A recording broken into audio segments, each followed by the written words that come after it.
When we are making a communication, we are speaking, we are using our body language. That's called posture.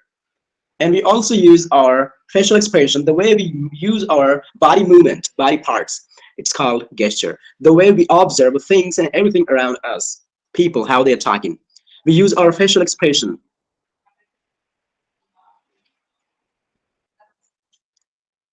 It's all facial expression. Eye winking, eye wrinkling. It's all facial expression, and it's all included in body languages. We also use a 40% is speaking. That's what I'm doing right now. What if I'm going off camera and now I'm speaking? What can you hear? What you can understand? You can only understand what I'm speaking, and you have to focus more. You have to be very careful to listening to me so that you can understand. But when I'm speaking on camera, it is very comfortable for you to understand. This is body language. That what you find here on camera, whatever I'm speaking, it's body language. When I'm speaking off camera, you can only listen to me what I'm speaking. This is 40% is speaking. For now, we are not talking about grammar because I'm not teaching you grammar right now. When we are done with the languages, I can study your grammar classes. So don't focus on grammar. But yes, I can give you an example. Grammar is also important. For speaking a language, spoken is important. The same way, for improving your language, for making it more advanced, grammar is also important. When I say focus on learning a language, body expression, body language, and spoken, it doesn't mean that I stop you to learn grammar. I just stop you to learn grammar for now, not forever. When once you are fluent at speaking English, you can learn grammar also. Got it? Now I give you an example why both are important. At the first language, can you spot there is an error on this screen? All of you, write down in comment box. I'm taking it out. What is written wrongly? What is an error? You have to spot here on this screen. You have 30 seconds. If you can spot, I will get to know that you're really serious about learning and you are having this class. Hey, sure, you can join. Don't worry. This is English seminar. Yes, especially new members. All members have an idea. Why language and grammar both are different? So the same word, G-R-A-M-M-E-R. I didn't write it by mistake. I wrote it intentionally to make you understand, to make you learn. For speaking anything in English, for writing anything in English, both are different. When you are writing anything in English, you have to be 100% sure that it's correct.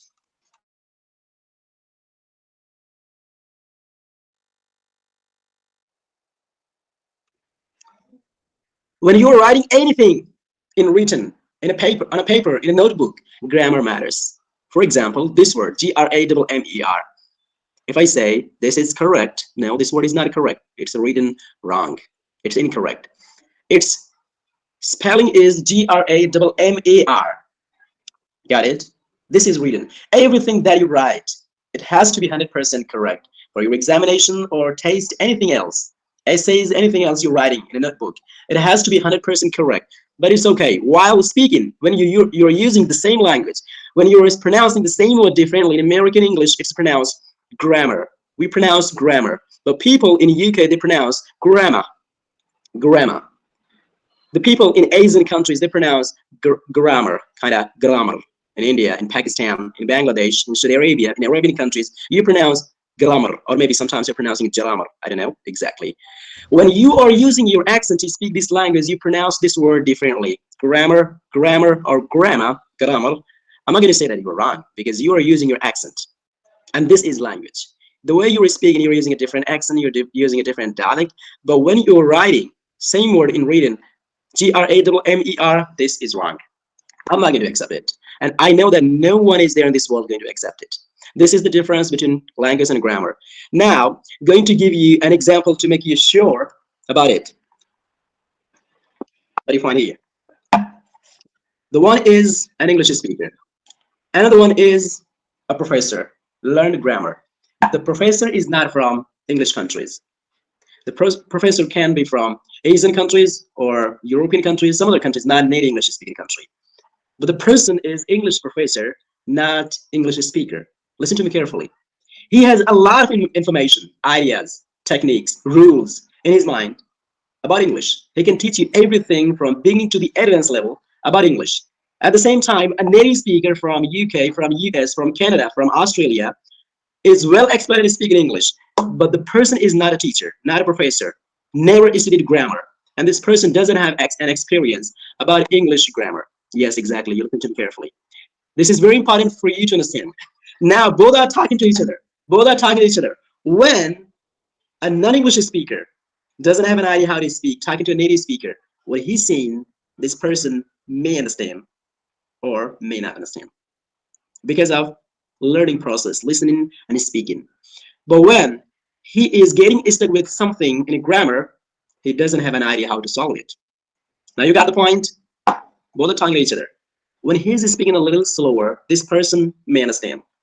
But when he is speaking either it's faster or slower, this person may understand, may not understand. Because it's up to the listening power. All the people in this world, they are native speakers of English language. It doesn't mean that they can understand everyone. When someone is speaking Chinese accent, when someone is speaking Arabian accent, when someone is speaking Russian accent, when someone is speaking Indonesian accent, Indian accent, it's all different. And you have to be sure what you are talking about to the person to improve your accent, to improve your listening power. Get back to the point.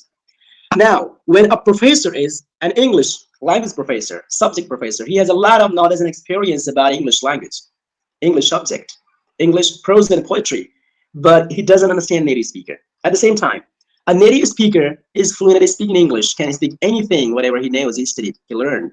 But when it's getting to the point for replying some of his questions in English advanced level, native speaker doesn't have all these questions answered.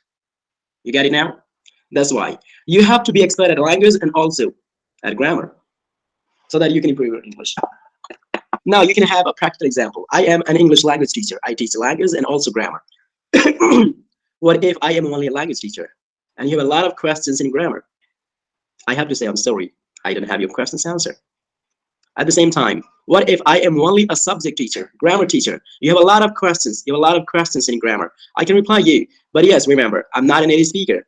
I'm not fluent at speaking. I can't reply your questions in English language. Maybe when I am an Arabic speaker, I can reply you in Arabic language. When I am a Turkish speaker, I can reply you in Turkish language. But I can reply you in English when I'm not a native speaker or when I didn't practice spoken English. Keep in your mind, at the first you have to improve your language because it has limit to be speaking. Beginner, intermediate, advanced, proficient, more than that advanced. Now when you are getting intermediate level, you can study grammar. But when you start learning grammar, you have a lot of rules and regulations that's going to make you confused while speaking. You have a lot of rules in mind. Should I use basic time words, vocab, or I should use intermediate? Okay, I'm going to use advanced level. While using these words and rules, all these things of phrases, idioms, you are really confused. This is what I'm doing here. First, improve your language. When you're getting fluency, now you can learn grammar. That's going to help you boost up your knowledge and experience, and you will be expert in speaking English. Well, this point is already cleared yesterday. Move on. We already had this question. Why do you want to learn English? And many of you replied. I already explained to you love. Now we're going to talk about need.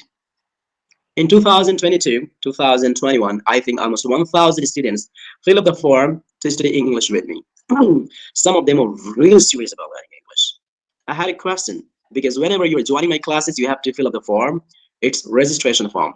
I asked this question: why are you learning English? Or why do you want to learn English? I got some responses. They say, oh, well, sir, I'm very nervous because I don't speak English and I don't have a girlfriend.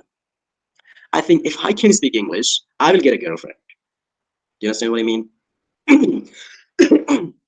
Students who are really serious about learning English, they have an excuse that my girlfriend is expert in speaking English, and whenever I try to make a communication, I feel shy because I can't face her. I can't talk to her in English language. That's the reason I want to improve my language. Well, another need can be that you are going to face an interview. You're going to make a conversation with someone. When you're learning a new language and you don't even know what the person is speaking, the first language, if you can speak English language, you can make a communication with each other. 75% to 80% people responded that they are learning English only because of job interviews. Yes, exactly. Or maybe some of them are preparing for IELTS, TOEFL. That's the reason they need English to be improved.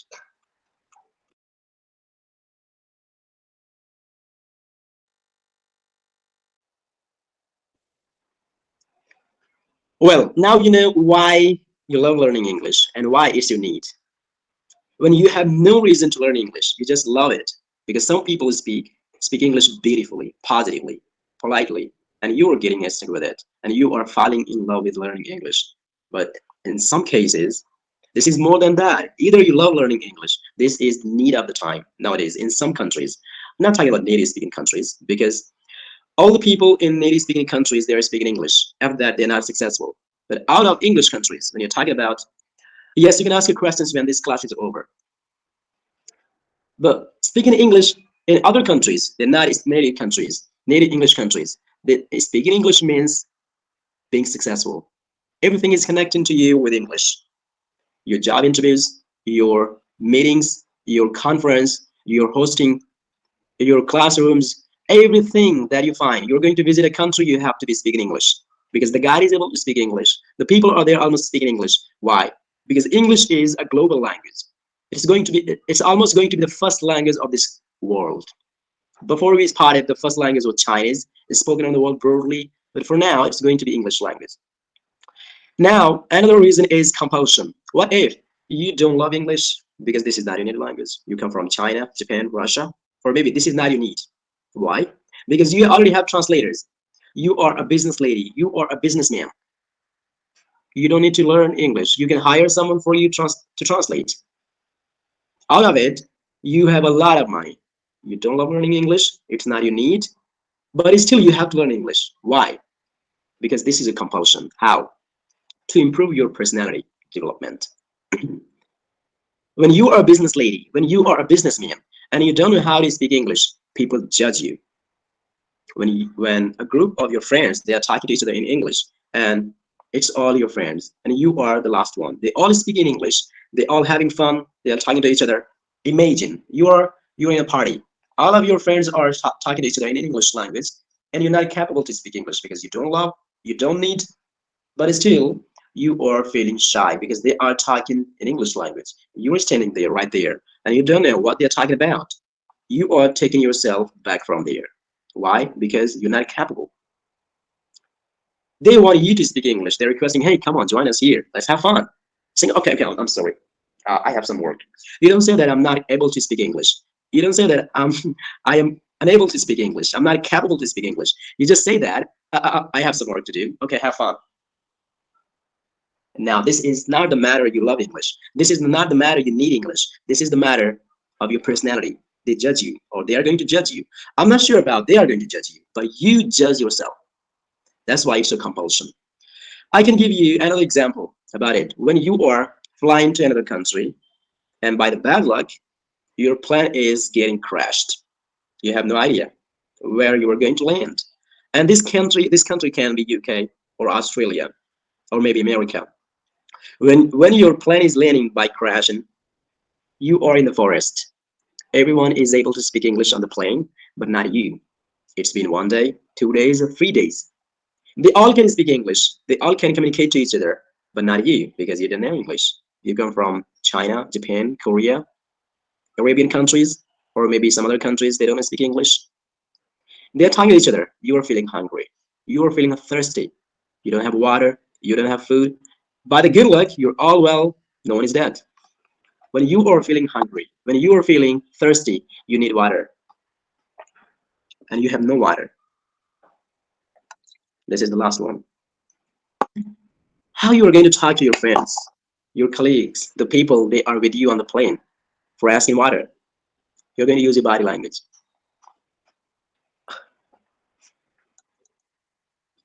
Um, you're able to speak your native language, but you can't speak English, and you feel that you are dumb. You have nothing to say. When you're calling someone, you can't use sound. You can't use your voice. You feel like that you are dumb. The same when you're feeling hungry.